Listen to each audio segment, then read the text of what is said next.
Hello and welcome to the Law Report with myself, Dante. And myself, Kurz. This is the second part of our look at Sombra's web of conspiracy, shown in her origin story. In this episode, we'll be looking at the right side of the web and the conspiracy as a whole. So if you want to catch up on part 1, where we look at Volskaya, Lumerico and Numbani, go check that out now. It's important to note that we're recording this just after the announcement that the First Strike comic has been cancelled, which is going to somewhat change how we look at the historical Overwatch relationships and how the first Omnic Crisis came about and ended, as it seems apparent they've had to cancel the comic in order to amend a large number of details before they became public.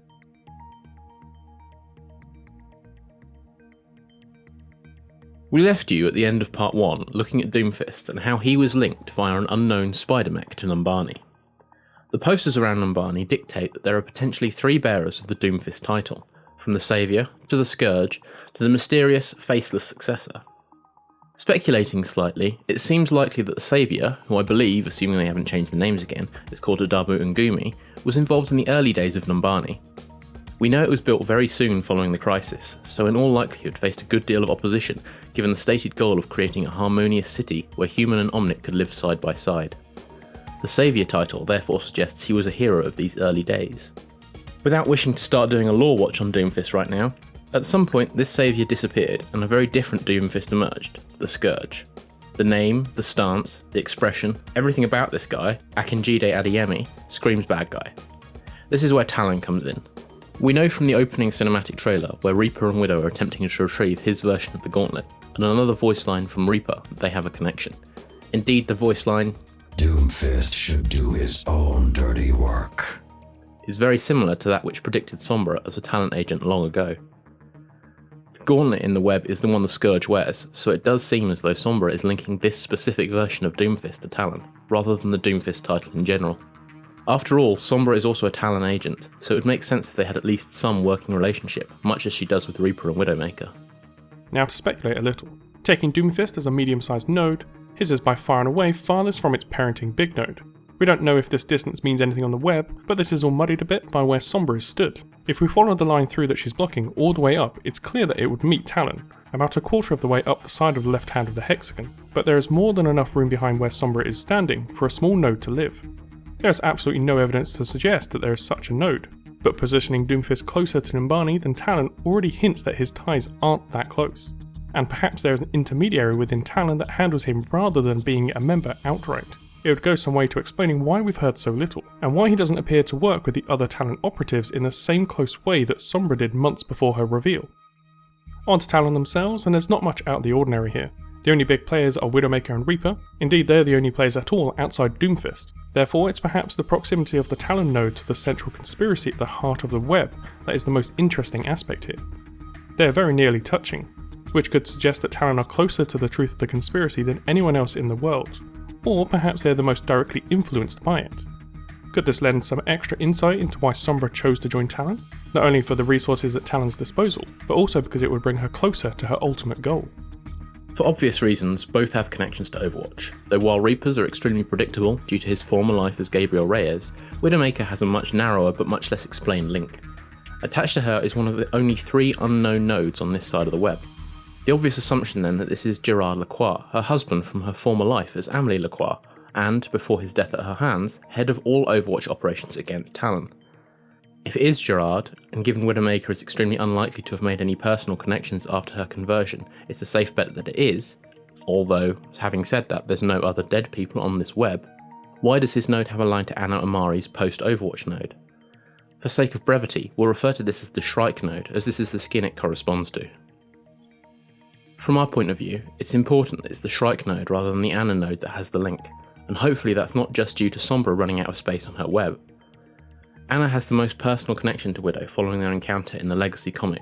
Widow is the one that supposedly killed Anna, and Anna was the first to realise that Amelie had not died along with her husband, and was in fact his killer. Is this something she pursued after going to ground after her recovery? Does she know something about Gerard, or the nature of what happened with the Lacroix that is important to the conspiracy in some way? There are interactions between the two in-game referring to Gerard being a fool for loving Amelie, but given the line is to Shrike and not Anna, we're hopeful this isn't just a romantic triangle or some form of jealousy, and that the truth runs deeper than that.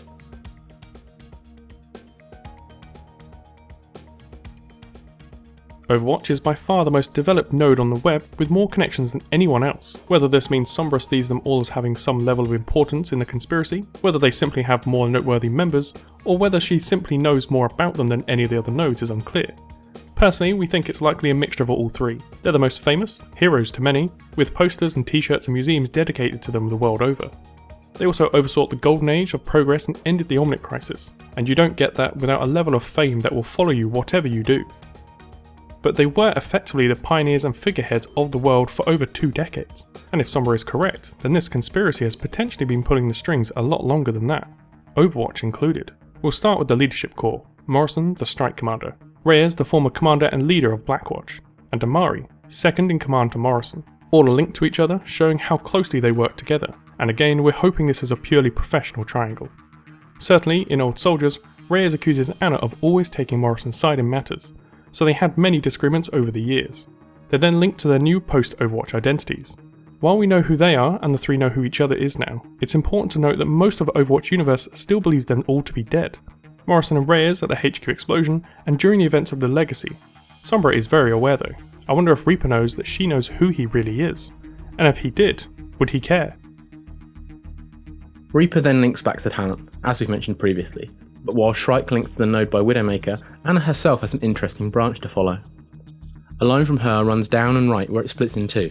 The top line runs to her Faria, her daughter, better known as Farah, while the lower line goes to an unknown small node. This node is then part of what seems to be a Farah cluster, while the two to the right appear to be her employer Helix Securities, and what looks like one of the heads of the statues around the Temple of Anubis, signifying what she guards and why.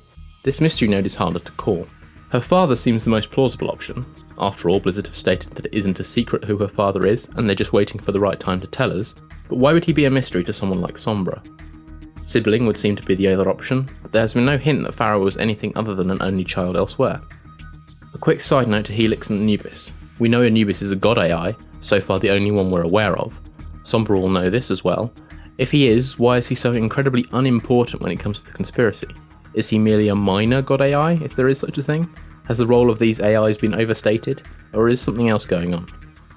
The last of the three here is 76, who has no connections to anyone but his former self Morrison. Seems reasonable given his one-man crusade, but this probably helps us date Old Soldiers as being very, very recent, as we know now that he's working with Anna, rather than purely solo. The next bit depends heavily on whether you read the web as being able to have medium nodes as clusters, as 76 is very close to Mercy and Genji. Indeed, if they were small nodes, I'd say they were a cluster without hesitation, but are they? If they were, would this mean the Good Doctor and the Ninja are aware of their former leader's identity and actions? If not, and they're simply a cluster of Overwatch, then Mercy is remarkably unconnected, perhaps showing how much she's distanced herself from everything in the years following the fall. In either case, Genji has his link to the Shimada, his family that he helped to destroy. They don't seem to be major players, but their presence here while others are absent probably indicates at future stories. Clustered with them are Hanzo, who is very much his own man and has been for years now, and the last unknown on this side of the web. There aren't any dead people on the web, so this isn't the father of the Shimada brothers, another clan member we may see one day. There's then a line headed off the screen. The web is of course bigger than this, and we've likely only got this glimpse. But where do you think the Shimada clan could connect to? Finally to the top of the Overwatch node, and we're into very familiar territory, with Winston and Tracer forming a cluster, so yes, it does seem that the medium nodes can cluster. What do you know, Mercy? This is almost certainly indicative of the two attempting to reboot Overwatch in the events of Recall.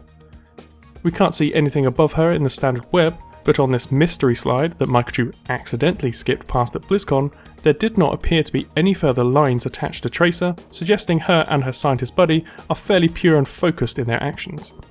The last cluster attached to Overwatch completes the known founding members of the organisation, with Reinhardt and Torbjorn being joined by Brigitte. And let's for now say we don't know where Liao is, and nor it seems to Sombra. While we know Ryan and Tor were close during their time together in Overwatch, this is the first indication we have that they continued that friendship after the fall. We've only really seen Torb going solo in his comic, and Reinhardt working alongside Brigitte in his, thus far. It's their connections as ever that are where the interest lies. Brigitte, who we only really know about as being Reinhardt's squire-like character, continues to something up and above Tracer. We have no idea what this is, but perhaps we'll get an origin story for Brigitte at some point. There must be more to her than just following Reinhardt around after all. It's Reinhardt's own connection that is the most fascinating though, connecting as it does to an unidentified robotic image. Now, both myself and Dantier could swear we've seen this before, but we can't track whatever it is down. Whatever it is has another mystery line heading up and off the visible web, but more crucially, it connects to the heart of the web itself. What is this? What possible link with Reinhardt can it have? This is one case where we'd love your theories even more than usual, and better yet, if you can track down the image that node comes from, we'll be eternally grateful.